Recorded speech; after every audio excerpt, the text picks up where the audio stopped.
Ngayong araw na ito, August 18, 2025, nag-umpisa na naman po ang pagdidinig sa Committee on Appropriations ng General Appropriations Bill. Natural, sariwa pa sa isip natin na ang 2025 budget ay kinwestiyon sa Korte Suprema dahil may mga blanco sa Bicameral Conference Committee report. Tuloy-tuloy pa rin ang pagdinig nito. Kung kaya't hindi naman nakapagtataka na kanina habang nag-briefing ang Finance and Economic Managers ng Executive Branch sa Committee on Appropriations, tumindig si Congressman Toby Tiangco at humingi ng kopya ng Small Committee Report. The House of Representatives and every member thereof are accountable to the people at all times. I will not read the ending portion. Number 3, efficient and effective access to and dissemination of appropriate and accurate information are imperative in lawmaking. So why should it be taken into consideration, Madam Chair?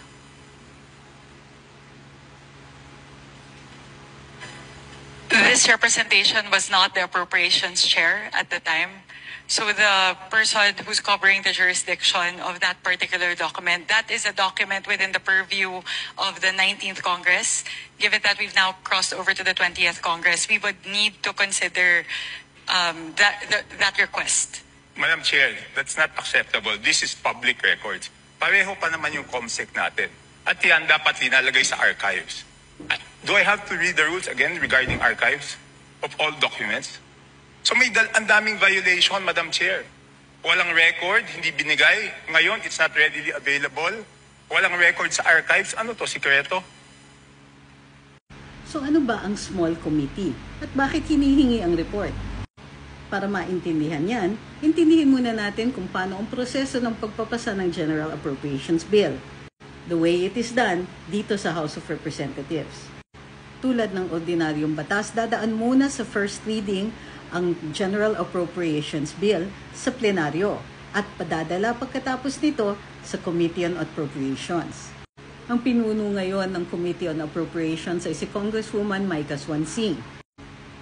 Kapag natapos na ang debate sa Committee on Appropriations, dito na po nagde-deviate ang hearings ng House of Representatives sa hearings ng Senado dahil mayroon na ngang small committee.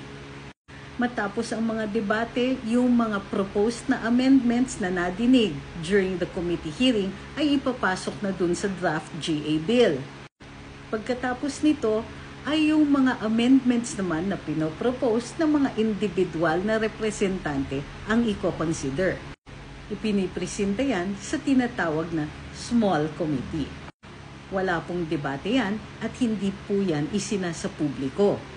Kaya hindi nakapagtataka na hinihingi ni Congressman Toby Tiangco ang records ng small committee hearings. Ang mas nakapagtataka ay bakit ayaw ibigay kaagad ni Congresswoman Micaela Swansing, yung head ng Committee on Appropriations, yung hinihingi na report. Ayon kay Congressman Toby Tiangco, ito ay public record at dapat nasa archives. Kung kaya't may dahilan tayong magtaka. Ano ba ang tinatago? Or as Congressman Tiangco says, ano to? Sikreto? As it turns out, 2010 pa lang mayroon na palang small committee. Although hindi ito makikita dun sa rules ng House of Representatives. Si Representative Toby Tiangco frustrated kay Speaker Martin Romualdez kaya hindi niya ito binoto bilang House Speaker.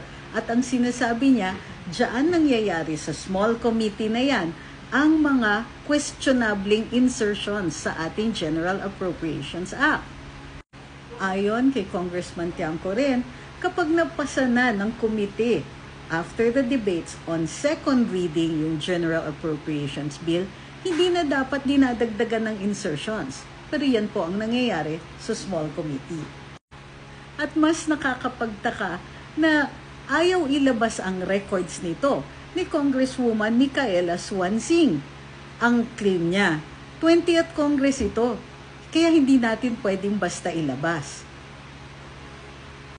Kauumpisa pa lang ng budget process, mainit na ang usapan. At mukhang nauungkat ang mga kasalanan ng nakaraang Kongreso. Kaya stay tuned for more dito sa Luminous. Subscribe and follow.